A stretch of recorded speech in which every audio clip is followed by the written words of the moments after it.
Do you remember the thrill of Christmas Eve back in the 60s or 70s? That restless excitement as you stared at the glowing tree, wondering which box had your name on it. The smell of pine, the sound of wrapping paper tearing, and that one toy that made you feel like the luckiest kid in the world. Back then, toys weren't just things to play with, they were magic. They sparked imagination, adventure, and sometimes a few broken lamps in the living room. Before tablets, before video games, before anything that needed batteries, we had toys that ran on pure creativity and maybe a little bit of chaos. They made us laugh, compete, invent, and dream. Today, we're taking a trip back in time to revisit 10 classic Christmas toys from the 1960s and 70s.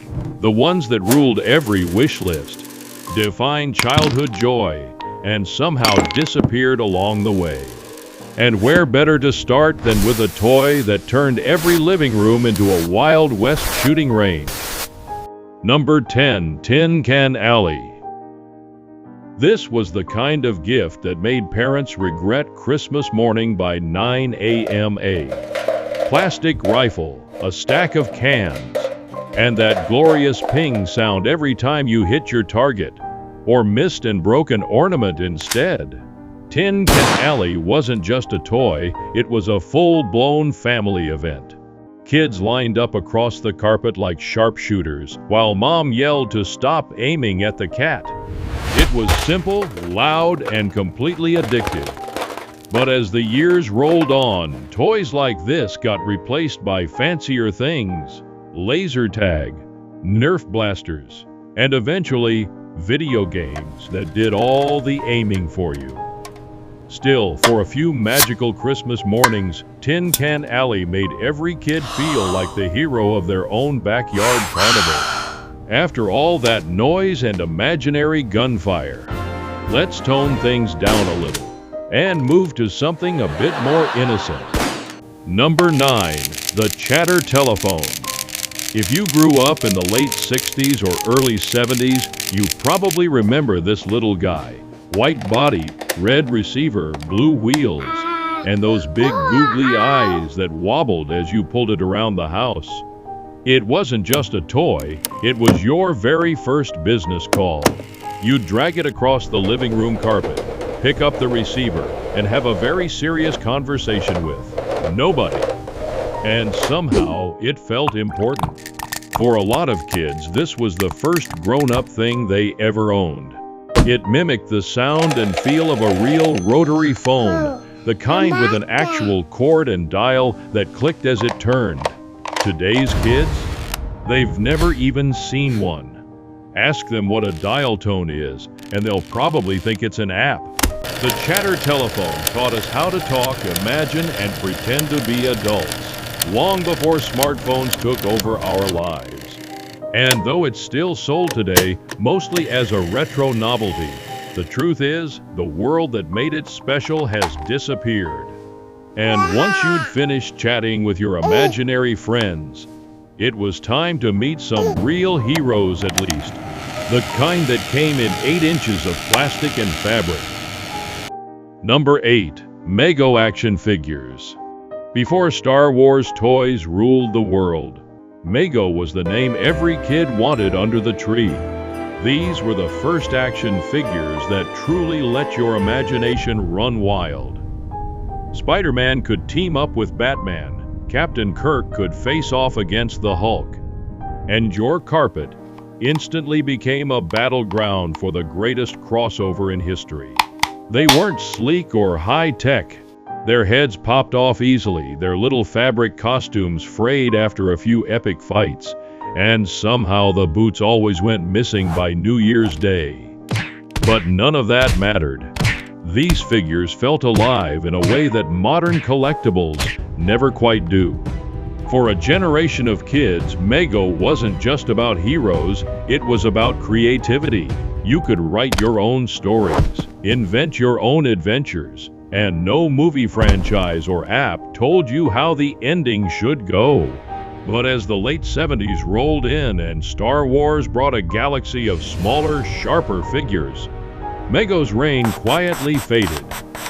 Still, for those who remember, they'll always be the toys that let you build your own cinematic universe, decades before Hollywood caught up. After saving the world with Spider-Man and Batman, it was time to switch gears from action to art. And for that, nothing beat a rainy afternoon with a pack of Shrinky Dinks. Number 7. Shrinky Dinks. This was creativity in its purest and weirdest form.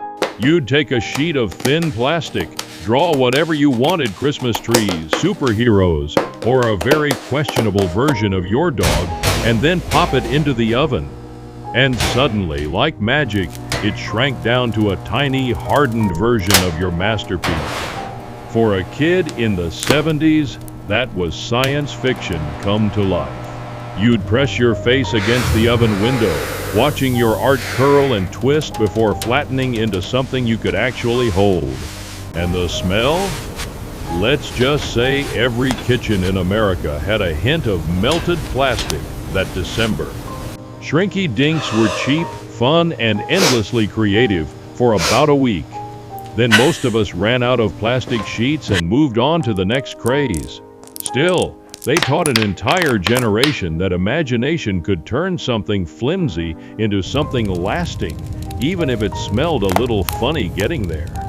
And after all that indoor creativity, every kid dreamed of a gift that promised pure outdoor chaos, even if they couldn't use it until the snow melted. Number 6. The Slip and Slide. This was the ultimate exercise in childhood optimism. Opening a giant yellow plastic sheet on Christmas morning, knowing full well it'd be 6 months before you could even unroll it. But that didn't matter.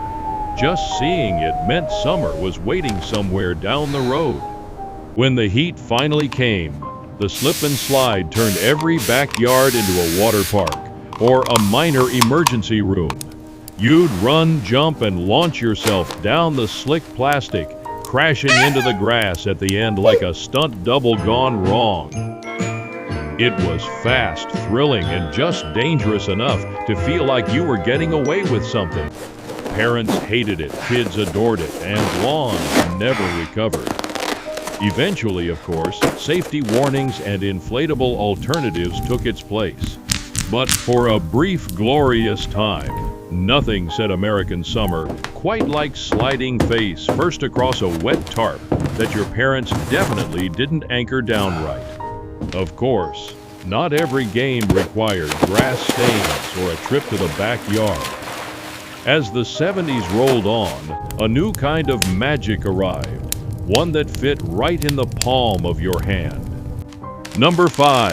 Mattel Electronic Football. If you had one of these under the tree, you were officially the coolest kid on the block. It was a small, green, plastic miracle, a handheld game that lit up with tiny red dots pretending to be football players. And somehow, it was incredible.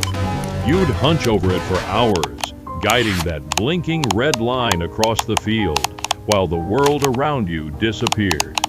There were no graphics, no sound effects, no fancy animation, just beeps, blips, and pure concentration. But for kids of that era, it felt like holding the future. Long car rides turned into championships, and siblings became fierce rivals over who could score the winning touchdown. Looking back, it's funny to think how hypnotized we were by a bunch of blinking lights. But in a way, that's what made it so special. It was the dawn of portable gaming, a little glimpse of the digital world before it exploded. And even though today's kids carry supercomputers in their pockets, there's something about that simple red glow that still feels kind of perfect. Number 4. $6 Million Man Action Figure. We can rebuild him. We have the technology. Oh, how those TV words echoed through our playrooms. This 12-inch Kenner doll came with a telescoping eye for spying on bad guys, a roll-up skin sleeve to reveal his bionic arm, And that iconic red tracksuit that screamed 1970s cool. You'd pose him in mid-jump over the couch, reenacting daredevil feats while the theme music played in your head. It wasn't just a toy, it was inspiration. Kids everywhere flexed their bionic muscles, dreaming of super strength and speed. Sure, the eye popped out too easily, and the engine sound chip died after one too many drops. But who cared? For a Christmas or two, you were Steve Austin, saving the world one slow-mo leap at a time. As fancier figures came along, he faded into attics. But his legacy? Stronger than ever in our golden memories. From bionic heroes to baking up a storm who says girls and boys couldn't whip up tiny treats like pros? Number 3. Easy Bake Oven. Picture this. A turquoise mini oven powered by a humble light bulb, turning cake mixes into real, if slightly gooey desserts. Introduced in the 60s and booming in the 70s, it let kids feel like master chefs without mom hogging the big stove. You'd mix, pour, slide in the pan, and wait. And wait, peering through that little window as the bulb worked its magic. The cakes were bite-sized, often undercooked in the middle, but oh, the pride! Sharing your chocolate masterpiece with the family felt like winning a blue ribbon. It sparked early cooking dreams and a few kitchen mishaps, like when the bulb burned out mid-bake. Modern versions use real heat now, but nothing beats the simple glow of that original bulb. Baking up independence one tiny treat at a time. Speaking of simple, let's talk about the toy that proved marketing genius could sell anything, even a rock. Number 2. Pet Rock. In 1975, this gag gift became a phenomenon. A smooth stone in a cardboard box with air holes, complete with a training manual on how to care for your new pal. Sit? Stay? It did it all, perfectly. Kids begged for one, and parents chuckled as they wrapped up. A rock. But it was brilliant.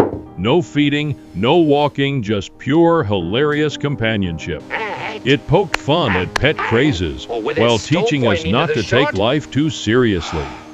Millions sold that Christmas, proving imagination turns the ordinary into extraordinary.